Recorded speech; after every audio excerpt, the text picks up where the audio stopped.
ಶ್ರೇಷ್ಠ ಕನಕದಾಸರಿಗೆ, ಸಂಗೊಳ್ಳಿ ರಾಯಣ್ಣಗೆ, ಬೀರ್ಲಿಂಗೇಶ್ವರ್ಗೆ, ಮಾಳಮಲ್ಲೇಶ್ವರ್ಗೆ, ಗಾಲಿಂಗಮ್ಮ ತಾತನವರಿಗೆ, ನೆಣಕಿಲಿಂಗೇಶ್ವರಿಗೆ. ಯಾಕಪ್ಪ ಸೌಂಡೇ ಬರುವಂತಲ್ಲ? ಊಟ ಮಾಡ್ಯಾರಿಲ್ಲ, ಊಟ ಮಾಡ್ಯಾರಿಲ್ಲ.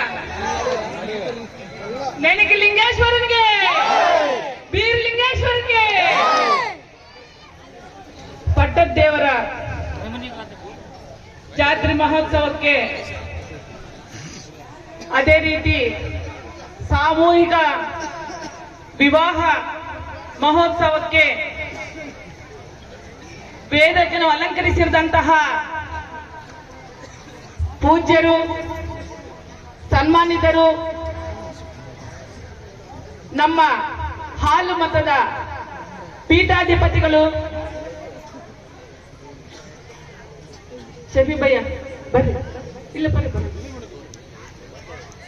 ಹಾಲು ಮತದ ಪೀಠಾಧಿಪತಿಗಳು ಆಗಿರತಕ್ಕಂಥ ತಿಂತನ ಬಿಟ್ ಸ್ವಾಮೀಜಿ ಅವರಿಗೆ ಪಾದ ಪದ್ಮಗಳಿಗೆ ನನ್ನ ಹೃದಯ ಪೂರ್ವಕ ನಮಸ್ಕಾರಗಳು ತಿಳಿಯುತ್ತಾ, ಅದೇ ರೀತಿ ನಮ್ಮ ಮನೆಯವರಾಗಿರ್ತಕ್ಕಂಥ ಕೃಷ್ಣಮೋಹನ್ ಅವರಿಗೆ ನನ್ನ ನಮನಗಳು ಹೇಳುತ್ತಾ, ವೇದಿಕೆ ಮೇಲೆ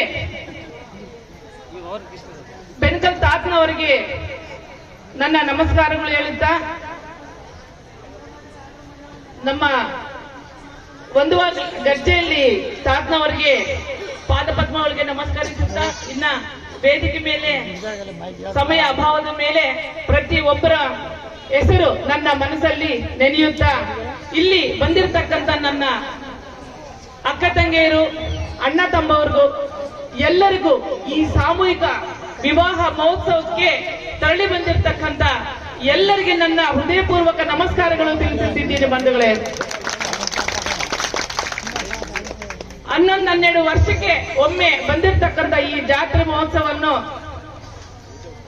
ನೋಡ್ಲಿಕ್ಕೆ ಪ್ರತಿ ಒಬ್ಬರು ಜಾತ್ಯತೀತವಾಗಿ, ಪಕ್ಷಾತೀತವಾಗಿ ಎಲ್ಲ ಅಣ್ಣ ತಮ್ಮರು ಸೇರ್ಕೊಂಡು ಈ ಮಹೋತ್ಸವವನ್ನು ಮಾಡ್ಕೊಂತ ಇದ್ದಾರೆ. ಒಂದು ಮಾತು ಹೇಳಲು ಇಷ್ಟಪಡ್ತೀನಿ ಬಂಧುಗಳೇ, ದೌರ್ಜನ್ಯಂ ದೌರ್ಭಾಗ್ಯ ಲಕ್ಷಣಂ, ಸೌಜನ್ಯಂ ಸೌಭಾಗ್ಯ ಲಕ್ಷಣಂ. ದೌರ್ಜನ್ಯಂ ದೌರ್ಭಾಗ್ಯ ಲಕ್ಷಣಂ, ಸೌಜನ್ಯಂ ಸೌಭಾಗ್ಯ ಲಕ್ಷಣಂ, ಭಕ್ತಿ ಮಾರ್ಗಂ ಸ್ವರ್ಗ ಮಾರ್ಗಂ ಅಂತಕ್ಕಂಥ ನುಡಿಯನ್ನು ನಮ್ಮ ಪೂಜ್ಯ ಗುರುಗಳು ತಿಳಿಸ್ಕೊಟ್ಟಿದ್ದಾರೆ. ಪ್ರತಿಯೊಬ್ಬರು ನೋಡ್ರಿ, ಭಗವಂತ ನಮ್ಗೆ 24 ತಾಸು ಟೈಮ್ ಕೊಟ್ಟಿರ್ತಾರೆ. ಆದರೆ ಅದರಲ್ಲಿ 1 ತಾಸು, ಅರ್ಧ ತಾಸು ಭಗವಂತನಿಗಾಗಿ ನಾವು ಅಡಿವಿಡಬೇಕಾಗುತ್ತೆ. ಅದೇ ರೀತಿ ಭಗವಂತ ಎಲ್ಲರಿಗೂ ಎಲ್ಲ ಕೊಟ್ಟಿರಕ್ಕಲ್ಲ. ಒಬ್ಬರಿಗೆ ಆಸ್ತಿ ಕೊಟ್ಟಿರ್ತಾನೆ, ಒಬ್ಬರಿಗೆ ಜಾಸ್ತಿ ಮಕ್ಕಳು ಕೊಟ್ಟಿರ್ತಾನೆ, ಒಬ್ಬೊಬ್ಬರಿಗೆ ಭೂಮಿ ಕೊಟ್ಟಿರ್ತಾನೆ, ಒಬ್ಬರು ಜಾಸ್ತಿ ಶ್ರೀಮಂತರು ಇರ್ತೀರಿ.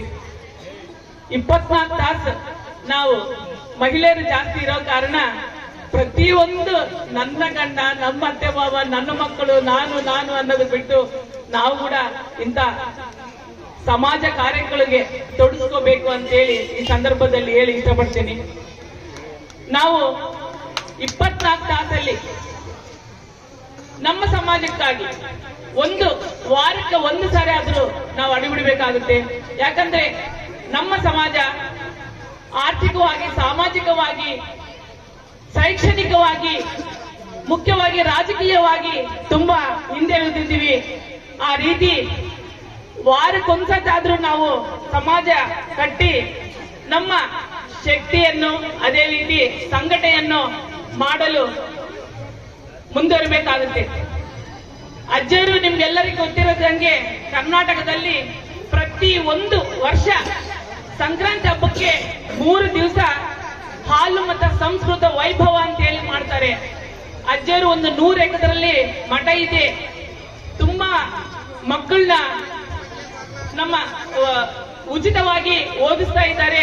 ನಮ್ಮ ಮಕ್ಕಳು ಎಷ್ಟು ಜನ ಇದ್ರೆ ಕೂಡ, ಯಾವ ಊರಲ್ಲಿ ಇದ್ರೆ ಕೂಡ, ಯಾವ ಜಾತಿಯವರಾದ್ರೂ ಕೂಡ ಫ್ರೀಯಾಗಿ ಓದಿಸೋ ದೇವರುಗಳವರು. ಎಷ್ಟೋ ಜನ ಮಕ್ಕಳು ಆಶ್ರಮದಲ್ಲಿ ಓದಿಕೊಂಡು ದೊಡ್ಡ ದೊಡ್ಡ ಹುದ್ದೆದಲ್ಲಿದ್ದಾರೆ.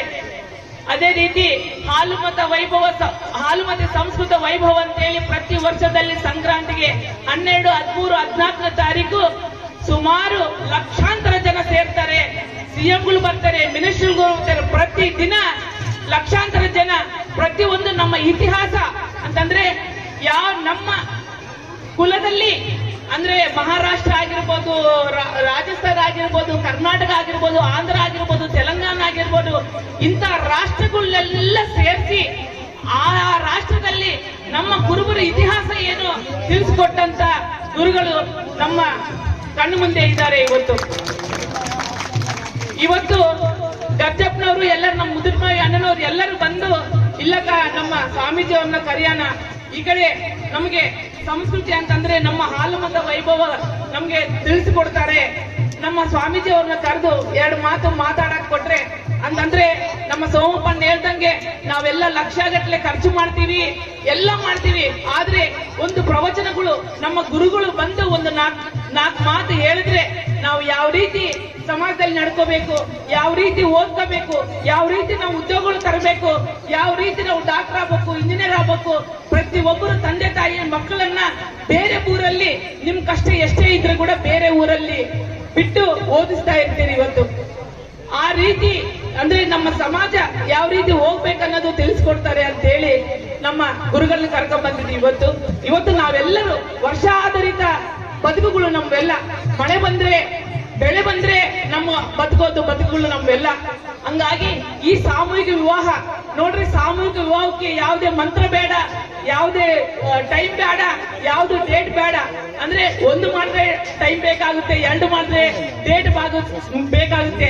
ಆದ್ರೆ